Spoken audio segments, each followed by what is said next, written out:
प्रभु यीशु के नाम पर सबको आनंद और खुशी का संदेश देना चाहता हूँ। प्रभु यीशु हमारे सर्वस्व हैं और प्रभु हमेशा हमारी ज़रूरतों में, आवश्यकताओं में हमारे सहायक हैं और हमारे जीवन में हमारी अगुवाई करते हैं, हमारा नेतृत्व करते हैं।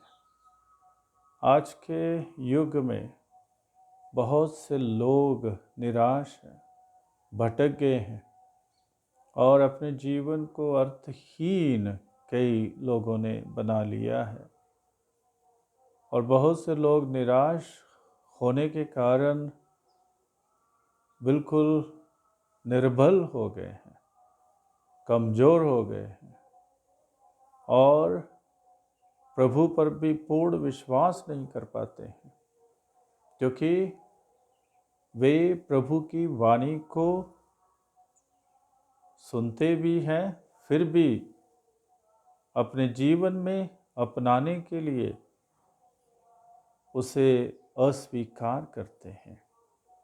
और जब तक हम प्रभु की वाणी को अपने जीवन में अपनाएंगे नहीं, हम प्रभु की कृपाओं के सहभागी भी नहीं हो सकते हैं। इसलिए आज अपनी निराशाओं को, चिंताओं को, परेशानियों को, कठिनाइयों को, मुश्किलों को, समस्याओं को, चुनौतियों को प्रभु यीशु के चरणों में हम समर्पित करें। अपनी बीमारियों को, अपने रोगों को प्रभु यीशु के चरणों में समर्पित करें। और जब हम प्रभु यीशु के चरणों में अपने आप को और अपने सभी भावों को और भावनाओं को, आकांक्षाओं को और अपने सभी अनुभवों को समर्पित करते हैं, तो प्रभु अवश्य हमारे जीवन में कार्य करते हैं। प्रभु का आह्वान है हमारे लिए कि हम प्रभु के चरणों में जाएं, हम प्रभु के चरणों में बैठें, हम प्रभु के चरणों में अपने आप को समर्पित करें। बहुत बार हम पूर्ण रूप से प्रभु के चरणों में अपने आप को समर्पित नहीं कर पाते हैं, इसलिए हम प्रभु की आशीष भी प्राप्त नहीं करते हैं। प्रभु कहते हैं संत मत्ती के सुसमाचार में 11 अध्याय और 25 और 28 से 30 तक, थके मांदे और बोझ से दबे हुए लोगों, तुम सभी मेरे पास आओ, मैं तुम्हें विश्राम दूंगा। मेरा जुआ अपने ऊपर ले लो और मुझसे सीखो। मैं स्वभाव से नम्र और विनीत हूँ, इस तरह तुम अपनी आत्मा के लिए शांति पाओगे, क्योंकि मेरा जुआ सहज है और मेरा बोझ हल्का। तो प्रभु हमें बुलाते हैं, थके मांदे और बोझ से दबे हुए लोगों, मेरे पास आओ, मैं तुम्हें विश्राम दूंगा। आज हम सोचें कि हमें प्रभु के चरणों में क्यों जाना है, और जब हम प्रभु के चरणों में जाते भी हैं तो हमारा मकसद क्या है, उद्देश्य क्या है, क्यों हम प्रभु के चरणों में बैठना चाहते हैं।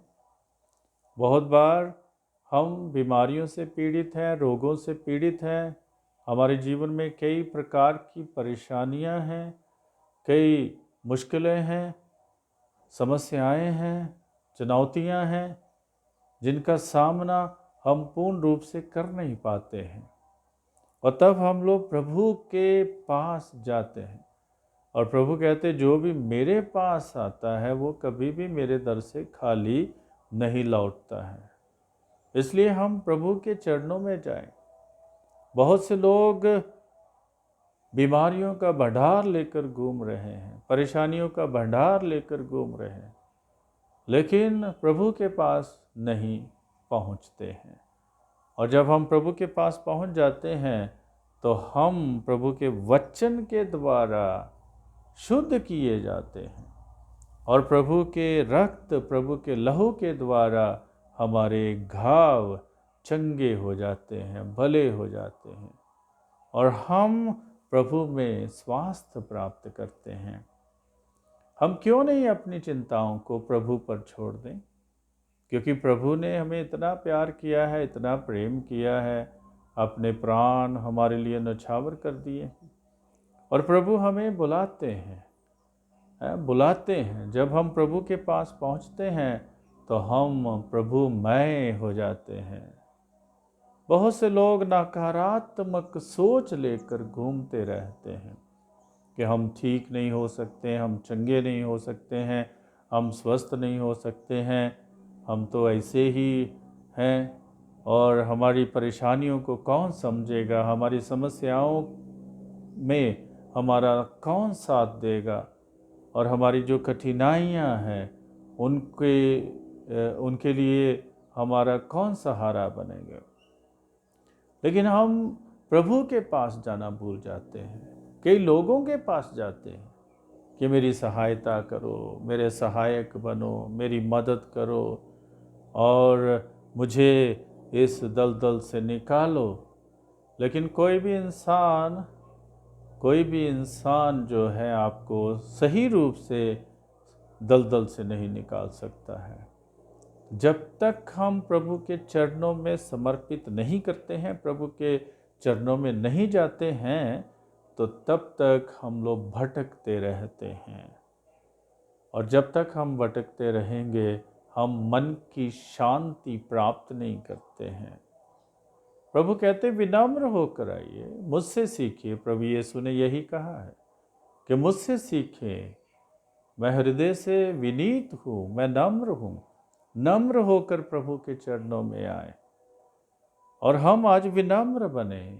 जब हम लोग छोटे बनकर, जब हम लोग विनम्र होकर प्रभु के चरणों में जाते हैं, तो प्रभु अवश्य हमारे जीवन में कार्य करते हैं।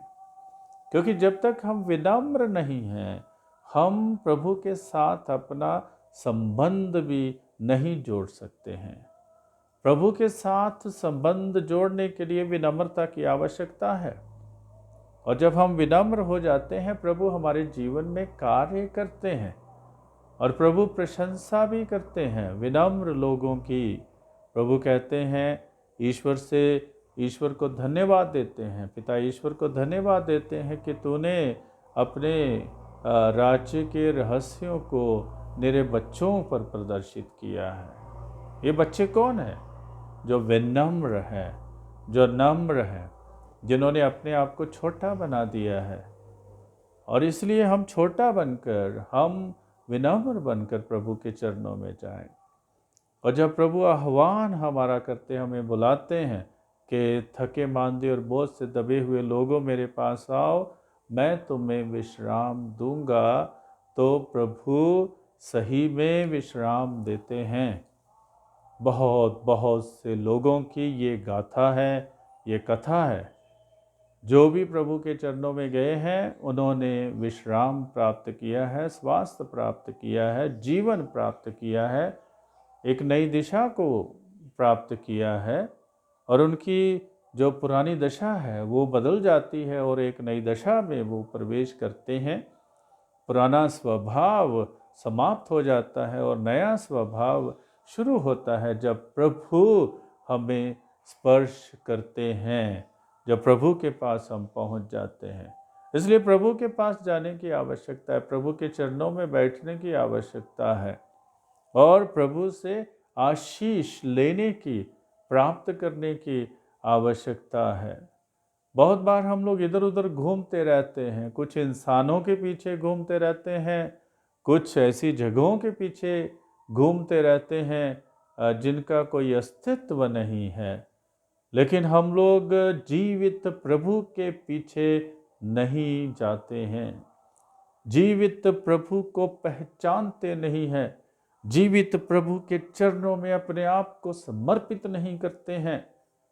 जीवन वही दे सकता है जो जीवित है, और हमारा प्रभु जीवित है। प्रभु यीशु जीवित है, जी उठे हैं, मृतकों में से जी उठे हैं, और इसलिए वो जीवित है, हमेशा के लिए जीवित है और वही जीवन दे सकते हैं। इसलिए हम अपने आप को प्रभु के चरणों में समर्पित करें और प्रभु की वाणी को सुने, प्रभु के वचन को सुने।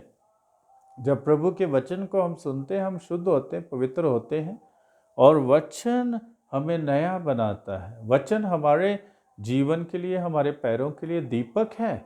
जैसे स्तोत्रकर्ता कहते हैं कि वचन हमारे जीवन के लिए, हमारे पैरों के लिए दीपक है, और वचन हमें जीवन देता है।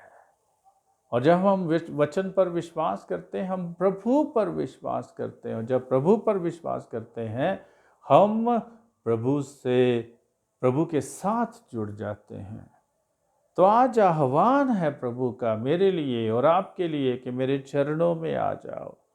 प्रभु यीशु अपने हाथों को फैलाते हुए क्रूस पर हमें यही कह रहे हैं, आइए मेरे पास आइए, मेरे पास आइए, मैं तुम्हें प्यार करता हूँ, मैंने तुम्हें जीवन दिया है, और मैं तेरा उद्धार चाहता हूँ, मैं तुझे बचाना चाहता हूँ, मैं तुझे मुक्ति देना चाहता हूँ, और मैं तुझे अपनाना चाहता हूँ। क्या हम प्रभु के आह्वान को अपने जीवन में सुनने के लिए तैयार हैं, मानने के लिए तैयार हैं, प्रभु के पीछे चलने के लिए तैयार हैं? तो आज हमें ये संकल्प लेना है कि हम सभी कामों को छोड़ते हुए और सब कुछ को पीछे रखते हुए प्रभु के चरणों में हम लोग उपस्थित हो जाएं। जरूरी नहीं है कि हमें अपने कामकाजों को भी छोड़ना है। कामकाज करते हुए भी हम प्रभु की उपस्थिति का अनुभव कर सकते हैं। अपने दफ्तर में बैठकर हम लोग प्रभु का अनुभव कर सकते हैं। लोगों से बातचीत करते हुए हम प्रभु का अनुभव कर सकते हैं। और जब हम लोग कुछ कार्य भी कर रहे हैं, उस समय भी हम प्रभु की स्तुति कर सकते हैं, प्रभु की महिमा कर सकते हैं। और इसी को हम कहेंगे कि प्रभु के चरणों में उपस्थित होना। जहाँ भी हम हैं, जहाँ भी हम हैं, हम प्रभु को याद करें, प्रभु का स्मरण करें, और प्रभु यीशु के चरणों में अपने आप को समर्पित करें, ताकि हमारी परेशानियाँ, मुश्किलें, कठिनाइयाँ, समस्याएं, हमारी चुनौतियाँ हम पर भारी ना पड़ सके, लेकिन प्रभु के जीवन का अनुभव हम लोग अपने जीवन में कर सके। प्रभु का जीवन हमारे जीवन में प्रवाहित हो जाए, ताकि हम प्रभुमय हो जाए। आमीन।